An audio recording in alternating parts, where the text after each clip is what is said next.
Hello, welcome back to our weekly witnessing tip. I'm Gina. It's good to have you back. It's great to be back. Oh, good. We are back to school, back to routine. Yeah. So for our witnessing tip this week, I thought we'd kind of talk about something a little different. Okay. A common thing people tell us is that they have trouble beginning a spiritual conversation, right? They say once they're in it, they're fine, but they don't know how to actually get in it. So can we talk to that a little bit today? How do we get into the conversation? Right, and we have talked about that in the past in the sense of a lot of times we talk about giving a little hook or something, a little statement that hopefully they will ask a question about.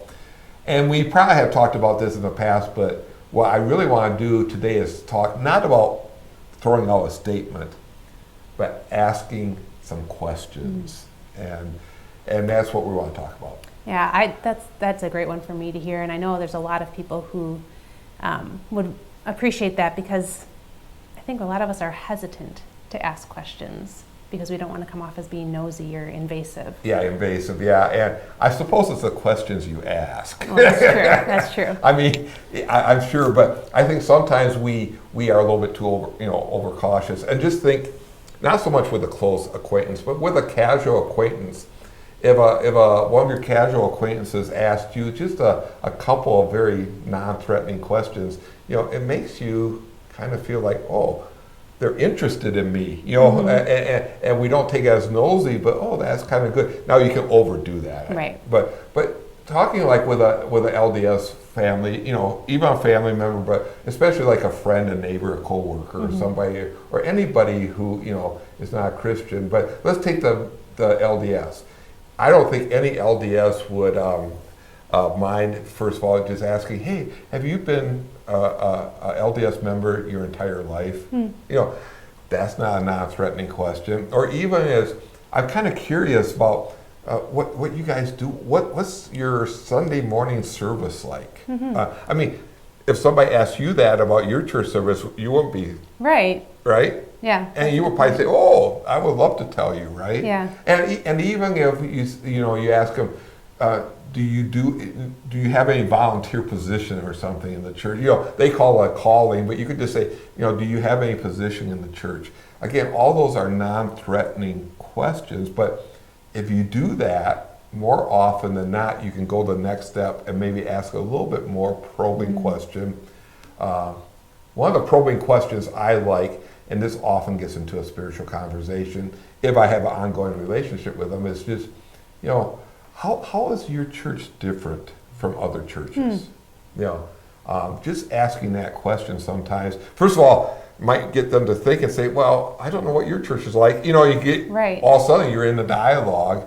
But even if they don't ask that, you could think about and respond and say, oh, this is how it's different. And I might ask another question or two, or I might just say, well, this is what we do on Sunday morning, or this is what my beliefs are. And before you know it, before either one of you know it, you're in this little spiritual conversation. And what I have found, if I get into a spiritual conversation with a person once, it's not as difficult to do it, come back and get into it again. Yeah.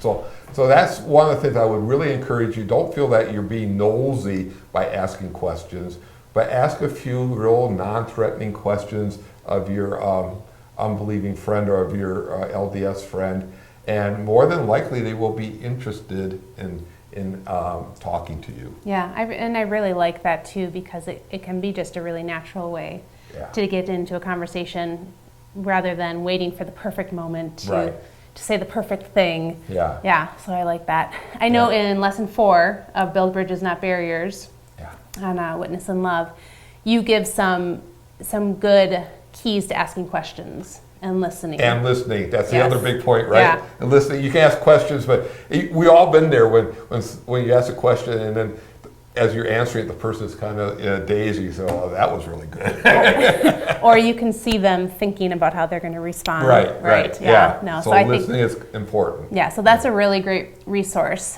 We've had some people share with us just how much they enjoy the practical examples, and then the compassion that comes through for getting to know your loved ones, and your friends and your neighbors, and letting them know how much you care about them. Right. And so we've had that feedback from more than one person. Well, great. So we encourage you to check that out. We'd love to know what you think, and if you've had conversations that have led into, questions that have led into good conversations, share that with us too. I would love to hear what questions people have used, because the more we hear, the more we can, share with other people, and we're learning all the time. Yes, yeah. So thank you.